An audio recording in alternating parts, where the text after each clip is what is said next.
Welcome to vibrant TV. నేను మీ రాజు. మొత్తానికి కాంగ్రెస్ ప్రభుత్వం దాదాపుగా 2 లక్షల ఉద్యోగాలు ఇస్తామని చెప్పేసి వాళ్ళ మేనిఫెస్టోలో చెప్పడం అనేది జరిగింది.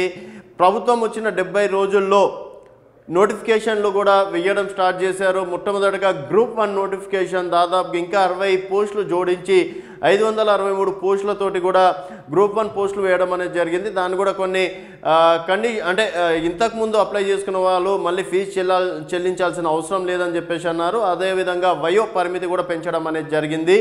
దాంతోపాటు ఇప్పుడు వరకు తెలంగాణ నిరుద్యోగులు ఎంతోమంది ఎదురు చూస్తున్న అతిపెద్ద నోటిఫికేషన్ డిఎస్సి నోటిఫికేషన్ అని చెప్పేసి కూడా చెప్పుకోవచ్చు.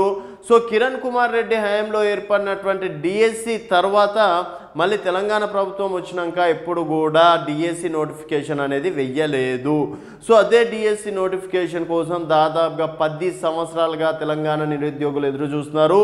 మరి ఆ డిఎస్సి నిరుద్యోగులకి కాంగ్రెస్ ప్రభుత్వం ఒక గుడ్ న్యూస్ చెప్పబోతుందని చెప్పేసి కూడా చెప్పుకోవచ్చు.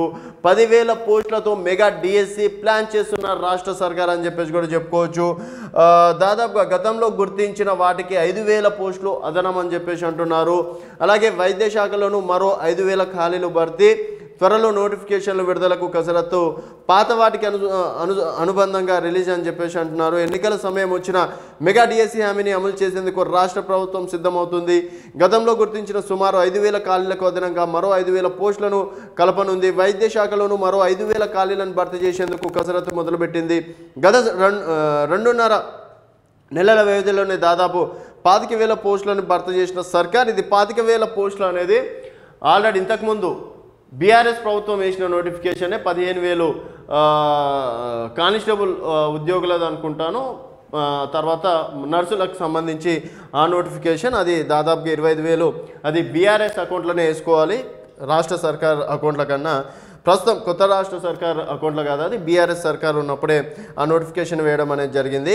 తర్వాత త్వరలో వీటిని భర్తీ చేసేందుకు రెడీ అవుతుంది. ప్రభుత్వం నుంచి అనుమతి రాగానే నోటిఫికేషన్లు జారీ అవుతాయని ఆయా శాఖల అధికారులు సూచనప్రాయంగా తెలిపారు.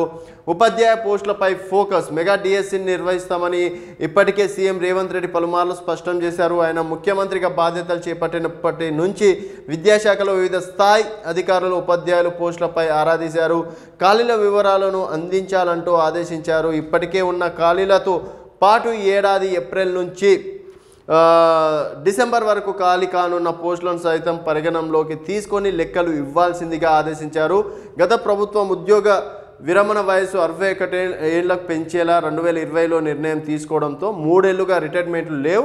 ఈ ఏడాది ఏప్రిల్ నుంచి వరుసగా ఉద్యోగ విరమణలు ప్రారంభం కానున్నాయి. దీంతో ఈ ఏడాది చివరికల్లా ఎంతమంది రిటైర్ అవుతారో వివరాలను సేకరించి పంపితే వాటి భర్తీకి నోటిఫికేషన్ విడుదల, పరీక్షల నిర్వహణ, ఫలితాలు వెల్లడి వంటి ఖాళీలను భర్తీ చేయాలని చెప్పేసి ప్లాన్ చేశారు. అందులో భాగంగానే విద్యాశాఖలో ప్రస్తుతం దాదాపుగా 10,000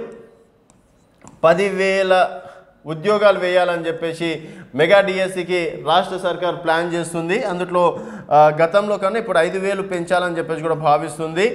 2020లో ఆనాటి రాష్ట్ర సర్కార్ 3 సంవత్సరాలు వయో పరిమితి పెంచడం అనేది జరిగింది. ఇది ఎంత పెద్ద నేరం అంటే ఇప్పటి వరకు ఉన్న నిరుద్యోగులు అంటే ఏటా దాదాపుగా ఒక 10,000 మంది విరమణ అనుకుందాం. జస్ట్ ఎగ్జాంపుల్గా 10,000 మంది విరమణ అనుకుందాం ఒక్కొక్క డిపార్ట్మెంట్లో. అట్లాంటిది 1,00,000 మంది వేసుకుందాం. ప్రతి ఒక్క డిపార్ట్మెంట్లో సంవత్సరానికి రిటైర్మెంట్ అయ్యే వాళ్ళు 1,00,000 మంది, అన్ని డిపార్ట్మెంట్లు కలిపి. చిన్న ఎగ్జాంపుల్గా చేసుకుంటే ఈ 3 సంవత్సరాలుగా దాదాపుగా 3 లక్షల ఉద్యోగాలు అయితే మనం లాస్ అయినట్టు అని చెప్పేసి కూడా చెప్పుకోవచ్చు. సో ఎందుకంటే పదవి విరమణ పెంచడం వల్ల దాదాపుగా 3 సంవత్సరాలు నిరుద్యోగులు లాస్ అయినట్టు కూడా తెలుస్తుంది. అందుకని చెప్పేసి ఇప్పటి వరకు అంటే 2020లో జియో పాస్ చేశారు కాబట్టి ఈ సంవత్సరానికి వాళ్ళ పదవి విరమణ కూడా కంప్లీట్ అవుతుంది. సో కంప్లీట్ పదవి విరమణ పొందిన పోస్టులతో పాటు ఇప్పుడున్న పోస్టులకు వెయ్యాలని చెప్పేసి కూడా రాష్ట్ర ప్రభుత్వం ఆలోచిస్తుంది.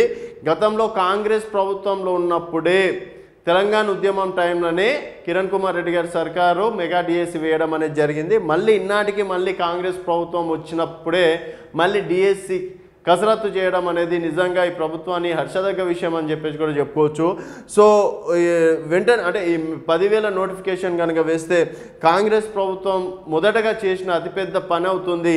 అలాగే ఎంపీ ఎన్నికల్లో కూడా కాంగ్రెస్ పార్టీకి కలిసి వస్తుందని చెప్పేసి కూడా చెప్పుకోవచ్చు. ఇప్పుడు ఎంపీ ఎన్నికలతో పాటు నెక్స్ట్ నల్గొండ, వరంగల్, ఖమ్మం ఎమ్మెల్సీ ఎన్నికలు కూడా ఉండడంతో ఈ నిరుద్యోగులు మళ్ళీ ఇటు ప్రభుత్వం సైడ్ ఉండే అవకాశాలు ఉంటాయి. గతంలో ప్రభుత్వం పడిపోవడానికి ముఖ్యంగా నిరుద్యోగులే కారణం. సో నిరుద్యోగులతో పెట్టుకుంటే ప్రభుత్వాలే పడిపోతాయని చెప్పేసి కూడా తెలంగాణ నిరుద్యోగులు చేసి చూపించారని చెప్పేసి కూడా చెప్పుకోవచ్చు. మరి ఇప్పుడు కాంగ్రెస్ ప్రభుత్వం అయితే మేము దాదాపుగా 2 లక్షల ఉద్యోగాలు మేము భర్తీ చేస్తామని చెప్పేసి కూడా అంటున్నారు. సో ఇప్పటికీ మరి మొదటగా వేసేది గ్రూప్ 1 నోటిఫికేషన్, తర్వాత మెగా డిఎస్సి అని చెప్పేసి కూడా చెప్పుకోవచ్చు.